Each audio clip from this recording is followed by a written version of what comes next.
Nurmagomedov, okay, versus Merab Dvalishvili in kickboxing. Who wins? In pure kickboxing, who wins? And I want you to think about that. I think you're going to come to a conclusion somewhere. Like if you go watch a highlight reel of Merab's strikes, and you go watch a highlight reel of Umar's strikes, I believe you're going to accurately come to a conclusion that skill-wise, Umar is more diverse. Certainly with his kicks, Umar would win that. Or Umar will kick you in the knee and he'll kick you right in the mouth with the same foot. Like he does have some interesting kicks. But after you determine that Umar has a better understanding, right? That's kind of like your traditional belt system. If you're a black belt, you're sort of saying that you've mastered many different areas. And in theory, that's supposed to be true. But every now and then a guy will slip through the cracks that didn't master a whole bunch of areas. He absolutely excelled in 2 or 3 and then got really good over the years in competition of making sure to get his opponent to those 2 or 3. And he was not as diverse. He wasn't as knowledgeable and as beautiful and have the same understanding, but his effectiveness, by God. And I want you to take that into consideration, because if you do go watch a highlight reel with Merab, you're going to see Merab coming at you like a freight train, throwing punches while getting out of the way of yours, offering and threatening a takedown non-stop. And that's pretty close to what you're going to find with Umar. Pretty close. It would seem, if you're on a fence and you got that skill-wise, the ability to show more diverse skills does go to Nurmagomedov. But accuracy and output seems to kind of fall for Merab. And that's overall MMA. But I just want you to answer that from a pure kickboxing standpoint. Do you believe that some of that technical prowess of Nurmagomedov can outweigh, right? Because everything that Umar does that looks beautiful and flashy, and I just saw the UFC put a highlight reel out, and it was beautiful and flashy. I mean, he'll step past, kick you square in the mouth with his foot, take the bottom of your foot and kick you right in the face with it. Do you know how incredibly uncommon that is? That's what Anderson did to Vitor, and they called like the greatest knockout of all time. To be able to be standing on one foot and kick another guy in the face, Umar does this all the time. But all the great stuff that Umar does, and again, this was one edit that the UFC put out, but I thought it was a very accurate edit. I felt like you really told the story of our champion, and you really told the story of our challenger. And one thing about it, our challenger, when he looked flashy and amazing, had something known as space. And nobody who's ever fought Merab has got to have space. Merab takes that away. So if you aren't willing to concede that Merab is a better kickboxer, and I don't want to try to convince you of that, I just want you to ask yourself, is Merab a better wrestler? Now, let's break this down real fast. We have wrestling and then we have grappling. And the way we're going to identify that is we're in a prone stand-up position.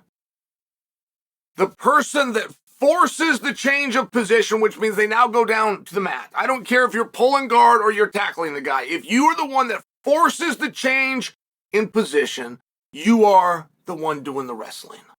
Okay? Who wins? Who wins? If this fight is a best of 5 takedowns, best of 5, I get you, you get me 3, I get you 2, you win. I get you 4, you get me 1, I win. If it's the best of 5 takedowns, who do you believe gets there faster? And then the final question, and it does need to be looked at in this order, the final question is the grappling. The least effective and the least important thing that you have in MMA, and in everybody's mind, because it's the first thing we saw in 1993 with Royce Gracie, the first thing in everybody's mind is your submissions, is your grappling. That is the least important element of this sport. First, right, rules, right off the bat, the rules say damage. Right, this is where the strikes become so important. But then the position, and again, the rules say this, control. But we so oftentimes focus on the grappling. Oh, he's got a great guard, whatever that means. Oh, don't let him in half guard. Oh, he's got condom guard, rubber guard. I don't even know what these things are. But I'm sharing for you who's better at that. And I really want you to slow and break this fight down because this is one of the more interesting fights and you don't have time to enjoy it, guys. We're running out of time. It's up in a week. I was there when Demetrius Johnson fought Dominic Cruz. I was there, meaning part of the industry, when the world was begging for a super fight between Dominic Cruz and Demetrius Johnson, and I had to be one to tell them, they've already fought.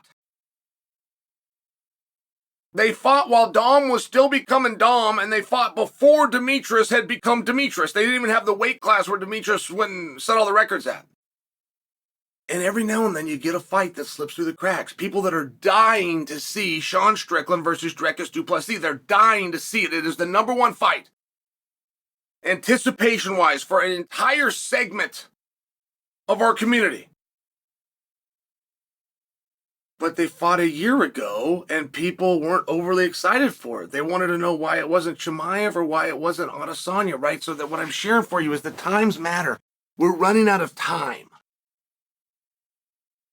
Dvalishvili versus Nurmagomedov is the fight. That's the fight, man.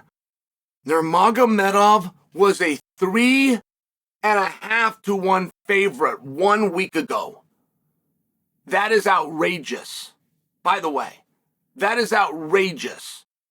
3-1 is what Charles Oliveira was as an underdog the night that he fought Islam. That was so blatantly obvious to anybody watching who was going to win that fight.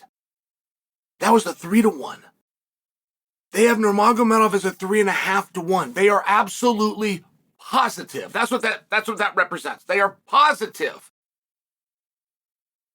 that he will win in dominant fashion. And so I'm just asking you how. Where is it since 1993 that the guy that brings the higher pace doesn't win? Just give me one example. You might have it. Go ahead. You might have 2 or 3. Go ahead. I'm just asking you for one. Any fight, any way you want to do it, any weight class, any division, any amount of rounds, however you want to do it from 1993 until present time, the person that clearly had higher output, clearly weaponized pace, lost. Tell me when that happened. Whatever you tell me for when it happened, tell me how. If the guy with the bigger pace didn't win, then that means they didn't go to a decision. So is there a smart way to fight a guy that's coming after you nonstop, trying to take you down, punching, doesn't get tired, coming back in for shots, punching you, pushing you to the fence, holding you there? Is there a way to fight guys like that? What would your example be? I don't know that I disagree with Nurmagomedov being the favorite. You have an undefeated versus a world champion. I don't know which is better. If I could only be one, I'd want to be world champion. But I would understand if somebody said, no, I want my whole career, right? You got this magic wand. I want to go undefeated. I would understand that. But 3.5-1 representing domination? Where's that domination going to come from? Is it coming on the feet or is it coming on the ground? I really would like to know. I'm not arguing. I'm asking.